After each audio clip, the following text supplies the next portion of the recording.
한번 하시죠. 자, 그 대표님 말씀하시기 전에 구호 한번 해볼까요? 못 살겠다 하면 심판하자로 합니다. 못 살겠다! 심판하자! 못 살겠다! 심판하자! 못 살겠다! 심판하자! 후보가 너무 힘이 없어. 못 살겠다! 심판하자! 못 살겠다! 심판하자! 한번 해보세요. 못 살겠다! 심판하자! 한번 해보세요. 못 살겠다! 심판하자! 못 살겠다! 심판하자! 그거 말고 본인이 뭘. 얘기하라고요? 여러분! 제가 더불어 하면 여러분들 몰빵이라고 해주시는 거예요? 네. 대표님이 그거 얘기하신 거래요. 네. 제가 눈치가 없었습니다. 여러분, 시작해볼게요. 더불어! 더불어!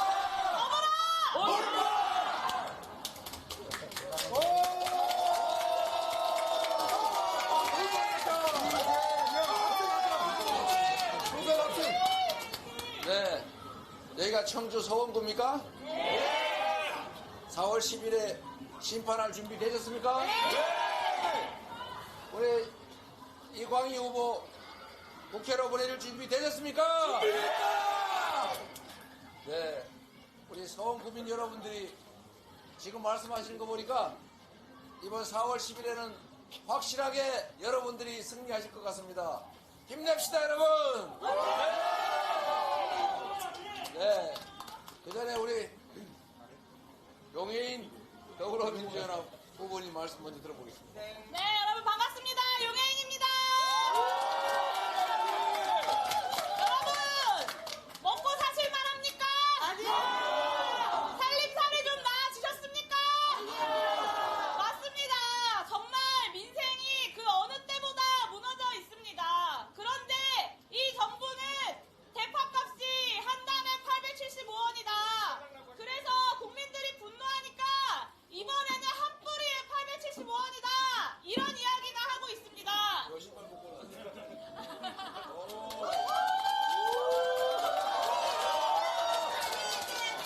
네. 감사합니다. 이번 총선은 민생을 회복하는 총선이어야 합니다. 그리고 이 무능한 정권을 심판해야지만 민생을 회복할 수 없습니다. 정권 심판 없이는 민생을 회복할 수 없다고 생각하는데 맞습니까? 네, 이 자리에 함께 계시는 이재명 더불어민주당 대표가 지난 주말에 전 국민 25만원씩 민생회복지원금 지급하자라고 제안했습니다. 그런데 민생에는 관심도 없는 이 국민의힘 집권여당은 또다시 망국적 포퓰리즘이라는 말만 반복하고 있습니다. 여러분, 대기업들 법인세 깎아주는 데는 수십 조씩 쏟아부으면서 13조 1인당 25만원씩 민생회복지원금 지급하자는 것이 포퓰리즘입니까? 대기업 수십 조 깎아주면서 왜 국민들 25만원씩 지원하는 민생회복지원금은 안 된단 말입니까? 이번에야말로 이 민생에는 관심도 없는 무능한 정권 우리 4월 10일에 반드시 심판합시다. 기호 3번 더불어민주연합이 민생에서 유능한 정당으로 반드시 승리하겠습니다.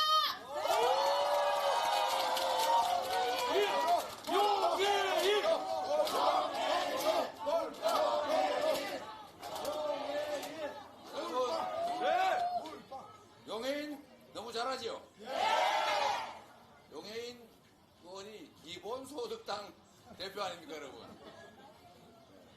여러분, 이번에는 이광희 후보님 준비가 얼마나 됐나 한번 말씀 들어볼까요? 여기 대표님 모시고 오면서 저 집도 제가 주로 가던 집인데 지금 임대를 하고 있습니다. 저 앞쪽도 그렇고 여기가 산남동에서 제일 활성화된 골목 맞나요? 네. 그런데 이게 무슨 일입니까? 현 정권 들어와서 이 상가들 임대에 이렇게 나붙고 물가는 천정부지로 오르고 대파 가격이 얼마라고요?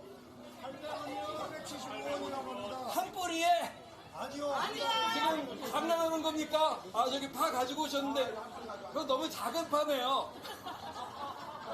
하여튼, 용기가 가상하십니다. 지금 이 물가 관리 못한 책임 누가 져야 합니까? 책임집니까? 안 지요! 여러분들 다 아시는 대로, 오송에서 한 달이 건너뛰면 14명이면 거의 다 아는 사람들입니다. 그분들이 어떻게 되셨죠? 누가 책임집니까? 김영환 지사가 책임집니까? 청주시장이 책임집니까? 아니면 행정부 장관이 책임집니까? 이 정부에 도대체 물가가 이렇게 오르고 경기가 이렇게 침체되고 사람이 이태원에서 오송에서 죽어나가도 누구도 책임지지 않습니다. 이 정부 어떻게 됩니까? 심판해야 되죠? 4월 10일 여러분들이 심판해 주십시오. 그렇게 하실 거죠? 이곳은 또한 법조타원입니다. 아시죠? 청주의 법조타원이 이 동네인데 하필이면 검사 독재 끈어풀이라고 해야 될까요? 앞잡이라고 해야 될까요? 저랑 맞서는 상대가 특수부 검사 출신 아무개입니다. 아시죠? 그분이 어떻게 되신 분이죠? 비리 저질러서 감옥 갔다 오신 분이죠? 이 정부는 우리 당만 하더라도 음주운전만 해도 설마 못합니다. 그런데 저분은 감옥에 갔다 오고 유죄 판결을 대법원에서 받았음에도 불구하고 그 다음날 누가 당시에 중앙지검장이 누구였죠? 윤석열 3차장은 누구였습니까? 한동훈. 그런데 그런 분이 사면복권되는 다음날 어떻게 됐죠? 우리 지역위원 조직위원장으로 임명이 되고 그리고 단수공천 받았습니다. 이게 말이 됩니까? 검찰 독재를 끝장내는 최전선에 서울구가 있고 이광희가 있고 민주당은 틀림없이 승리할 겁니다.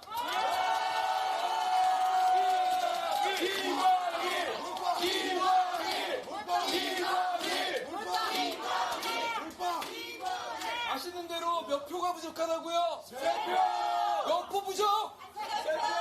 3표! 세 분에게는 전화하고, 세 분을 소개하고, 세 분에게 문자 보내주십시오. 우리는 틀림없이 승리할 겁니다!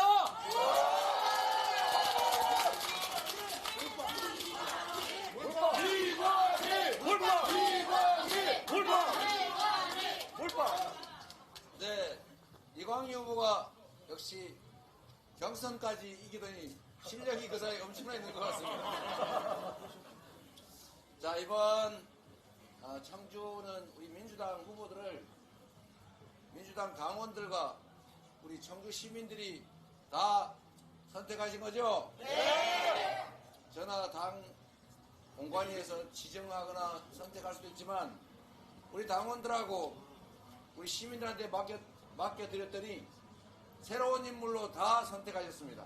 이제 책임져 주시는 겁니까? 네! 꼭 책임져 주셔야 됩니다. 네! 대한민국의 주인이 여러분들 아닙니까? 맞습니다. 이 나라의 주권자 아닙니까? 맞습니다. 대통령이 행사하는, 국회의원이 행사하는, 시장, 도지사가 행사하는 모든 권력 다 여러분이 준 권력 아니겠습니까? 맞습니다. 그런데 여러분이 준 권력으로 여러분이 정말 피땀 흘려 번 돈으로 낸 세금 그 재원으로 저 사람들 뭐 하고 있습니까? 국민과 국가를 위해서 그 권력이나 예산을 제대로 쓴 게 아니라 자기 개인 뱃속 채우고 권력 사유화하고 자기들 가족 가까운 사람들 범죄 은폐하고 아까 말씀하신 대로 유죄 판결 난 사람들 사면해서 공천해주고 그 권력들을 자기들이 개인적으로 사적으로 남용하지 않습니까? 결과가 뭡니까? 경제 완전히 망했죠. 네. 민생 완전히 파탄났죠. 네. 한반도 전쟁의 위기 다시 얘기되는 평화의 위기 됐죠. 네. 거기다 민주주의까지 다 망가졌습니다. 맞습니다. 잘된 게 뭐가 있을까요? 없습니다. 잘된 게 없습니다. 국가가 정부가 차라리 없었으면 나을지도 모르겠다 이 생각이 들 정도 아닙니까 여러분? 맞습니다. 차라리 손대지 않았으면 경제가 이렇게 망가지지는 않았을 거다. 얘기했지만 권력이란 우리가 준 것인데 그 권력은 정말로 엄청난 영향력을 발휘합니다. 사람을 죽일 수도 살릴 수도 있어요. 청주를 살릴 수도 죽일 수도 있습니다. 대한민국을 지옥으로 만들 수도 있고 천국으로 만들 수도 있어요. 근데 그 권력으로 지금의 이 나라를 이렇게 만들어놨습니다. 하나만 예를 들어보면 이 권력은 정말로 중요한 것인데 여러분의 삶을 통째로 결정한다고요. 여러분이 행복하게 살기 위해서 아무리 노력해도 정치가 여러분을 불행으로 빠뜨리면 여러분은 헤어날 수가 없습니다. 여러분이 아무리 게으르고 무능해도 그 부패한 권력자 주변에서 알랑알랑대고 줄대고 한편 먹으면 갑자기 부자 될 수 있고 권력자 될 수 있어요. 그렇게 되면 안 되지 않습니까, 여러분? 공정해야죠. 합리적이어야죠. 예측 가능해야죠. 모든 사람들이 하나도 억울하지 않게 생각되는, 나는 기회가 없어, 나는 열심히 해도 그만큼의 보상을 받지 못해, 그래서 좌절하는 그런 세상 만들면 안 되지 않습니까? 그런데 이 정치를 하는 권력을 가진 윤석열 정권이 뭔 일을 했습니까? 가장 크게 한 일이 하나 있어요. 불황으로 안 그래도 국가 재정이 부족한데 재정을 어떻게든지 마련하기 위해서 선진국들은 횡재세라는 거 만들어서 이 에너지 위기를 이용해서 떼돈 번 그 집단들한테 세금을 부과했습니다. 코로나라고 하는 국가적 위기를 이용해서 돈 번 집단들이 있어요. 거기에 추가 부담을 시켰지 않습니까? 횡재세라는 이름으로. 근데 우리는 지금 뭘 했어요? 경기를 살린다는 회계한 명분으로 안 그래도 돈이 남아도는 초부자들, 초대기업들한테 세금 깎아줬습니다. 그 사람들이 돈이 없어서 투자를 못합니까? 돈은 남아도는데 투자할 곳이 없어서 쌓아놓고 있잖아요. 그런데 세금을 왜 깎아줍니까? 세금을 깎아주면 돈이 더 남으니까 투자한다. 투자할 곳이 있어야, 돈이 남을 곳이 있어야 투자를 할 것 아닙니까? 그런데 서민들 세금은 올리잖아요. 여러분들 월급에 부과하는 근로소득세는 올라가지 않습니까? 물가가 올라가니까 소득이 줄어들잖아요. 이렇게 만든 게 누굽니까? 그들은 이렇게 말할지도 모릅니다. 아니 어쩔 수가 없었어. 팥값 어쩔 수가 없었어. 팥값을 어쩔 수가 없는지 진짜 한번 볼까요? 여러분, 농산물 값이 왜 오르는지 아십니까? 농산물 값이 오르는 가장 큰 요인은 바로 전기요금 같은 공공요금 인상입니다. 지금은 농작물 생산을 노지에서 하는 경우가 거의 없어요. 거의 대부분 시설 재배를 합니다. 하우스 안에서 재배를 하기 때문에 온도 맞추고 습도 맞추고 이러느라고 에너지가 엄청나게 소모돼요. 그 에너지 가격이 올랐습니다. 엄청나게. 여러분 가게에도 부담이 되지만 에너지 가격이 오르니까 농산물 생산가가 올라가요. 요즘 노동자들을 구하기가 어렵습니다. 인건비가 올라가니까. 그 중에 공공요금만 통제를 했더라도 농가의 부담이 크게 늘어나지 않아서 농작물들이 뛰지 않습니다. 그들이 그렇게 말하죠. 아니 한전이 적자 나는데 어쩌란 말이냐. 지금까지 적자가 안 났습니까? 그런 거 떼오라고 우리 세금 내잖아요. 세금 내서 그런 걸 떼오면 공공요금 이거 관리하느라고 드는 비용을 채워 넣을 수가 있어요. 그러면 농산물 가격이 안정이 됩니다. 이것도 하나의 정책이에요. 정책을 관리를 못하기 때문에 소비가 줄어드는데 물가는 천정부지로 오르는, 성장률도 떨어지는데 물가가 오르는 이상한 현상이 벌어진 겁니다. 다른 나라는 성장률 다 회복했잖아요. 우리나라만 1.4% 떨어지고 있지 않습니까? 결국 정부의 무능입니다. 무능까지는 이해할 수가 있어요. 그런데 더 심각한 문제가 있습니다. 경제 상황을 악화시키는 나쁜 짓을 하고 있다고요. 그 대표적인 게 부자 감세, 서민 지원 삭감입니다. 경제가 살려면 이 어려운 사람들이, 골목에 있는 이 사람들이 돈을 쓸 수 있어야 되고, 그래야 슈퍼마켓 이런 집도 살고, 이런 달달한 남부업 이런 집도 음식 팔아서 먹고 살 수가 있어요.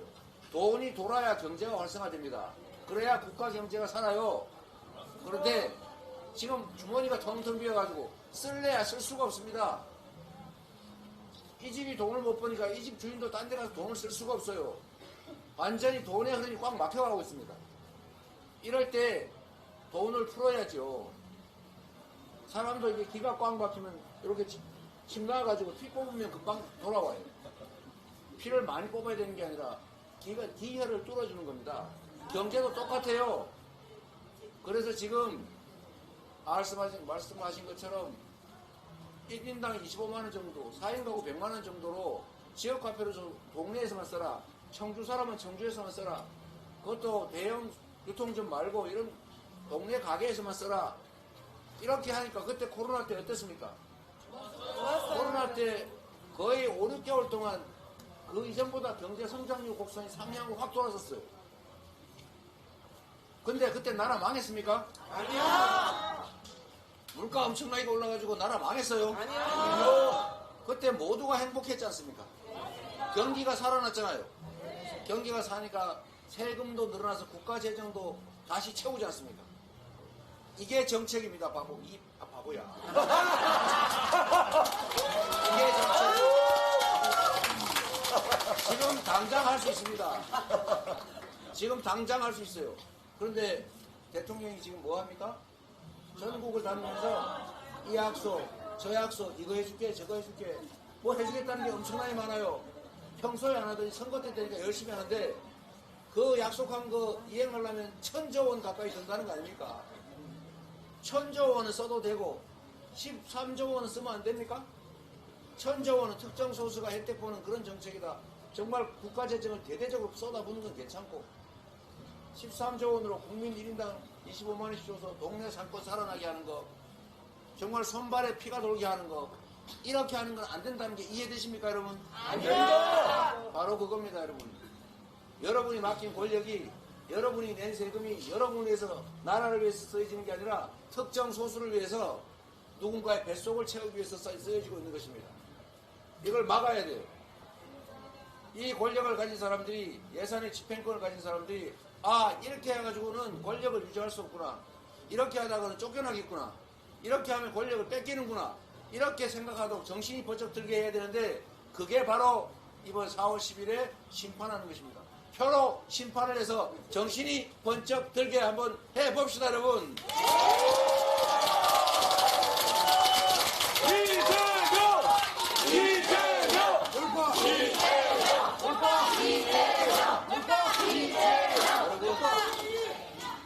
잘 살고 싶지요? 네. 평화로운 나라에서 안전하게 살고 싶지요? 네. 민주적인 나라에서 자유롭게 표현하고 걱정하지 않고 살고 싶지 않습니까? 네. 맞습니다. 우리는 그런 나라를 향해 가고 있었어요. 정말로 수십 년간 수많은 사람들의 피와 목숨을 바쳐가면서 민주주의 만들었고, 정말로 여러분 우골탑 쌓아가면서 논밭 팔아 정말 소 팔아가면서 자식들 공부시켜서 이 자리까지 왔습니다. 우리가 세계 R&D 투자 거의 최상위권, 국가 단위로 연구개발을 열심히 해서 기업들이 국제 경쟁력을 가지는, 그래서 4대, 5대 수출 강국이 됐습니다. 10대 경제 강국에 반열에 들었어요. 모두가 부러워하는 모범적인 민주국가이지 않습니까? 그런데 이게 상상도 못할 정도의 퇴행이 2년도 안 된 짧은 시간 안에 일어났습니다. 이 체제나 시스템이라고 하는 게 얼마나 허약한지, 그 시스템을 운영하는 사람에 따라서 아무리 완벽한 시스템도 소용이 없습니다. 우리가 이렇게 피땀 흘려서 정말 목숨 바쳐서 만들어왔던 이 대한민국이 이제는 절망의 나라로 떨어지고 있어요. 이제 멈춰 세워야 되지 않겠습니까? 우리가 행복하게, 우리 다음 세대들은 미래가 있는 세상을, 안전하고 평화로운 한반도를 만들려면 우리가 이제 나설 때입니다. 이제 더 이상 방관할 수 없지 않습니까? 이번 4월 10일에 여러분이 이 나라의 주권자라는 것을 증명해 주십시오. 4월 10일은 우리 이광희, 용해인, 이재명, 민주당 이 당이 승리하는 날이 아닙니다. 이 날은 국민이 주권자임을 선포하시고 국민이 승리하는 날이어야 됩니다. 국민은 대한민국의 주인이에요. 윤석열, 국회의원, 정치세력은 일꾼일 뿐입니다. 우리가 잠시 우리의 일을 맡긴 대리인 모습인 것이죠. 그 모습들이 이제 주인의 머리 꼭대기에 올라앉으려고 합니다. 주인을 무시하고 멸시하는 것도 모자라서 파한단 875원이야. 한 뿌리에 875원이라 그래서 내가 언제 그랬어. 진짜 875원짜리 있네. 이 장관, 후보, 대통령이 하는 소리 아닙니까? 국민을 무서워하면 존중하면 이럴 수 없어요. 국민들이 이렇게 어려운데 야 그거 물가 올라 안 돼. 그러면서도 25만 원 지급은 반대하면서 재벌들한테 십수조 원씩 수십조 원씩 세금 깎아주는 하는 그 사람들 이제 정신 차리셔야 됩니다. 우리가 행복하게 사는 길, 평화롭고 안전하게 사는 길, 자식들한테 물려줄 세상은 기회가 공정하게 주어지는 합리적인 세상이라야 됩니다. 이런 불합리한 세상에, 이런 기회와 자원을 소수가 독점하는 이상한 세상에 자식들 아무리 공부시키고 아무리 실력 키워놔도 기회가 없으면 뚫을 수가 없는 겁니다. 이번에 새로운 길을 다시 갑시다. 여러분 한 명 한 명이 새로운 역사를 만드는 주인공이 되어야 됩니다. 우리가 소수라고 실망하면 안 됩니다. 힘없다고 포기하면 안 됩니다. 포기하는 것은 그들을 편드는 겁니다. 맞습니다.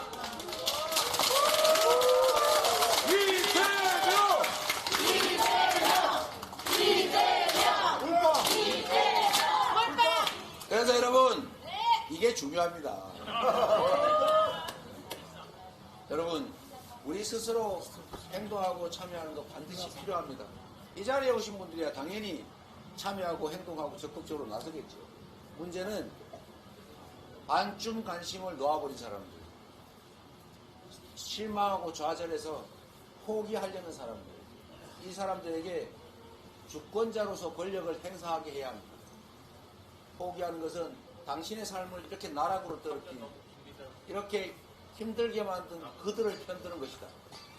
당신의 삶을 지금 현재 상태로 계속 유지하거나 더 악화시키는 길을 당신 스스로가 선택하는 것이다.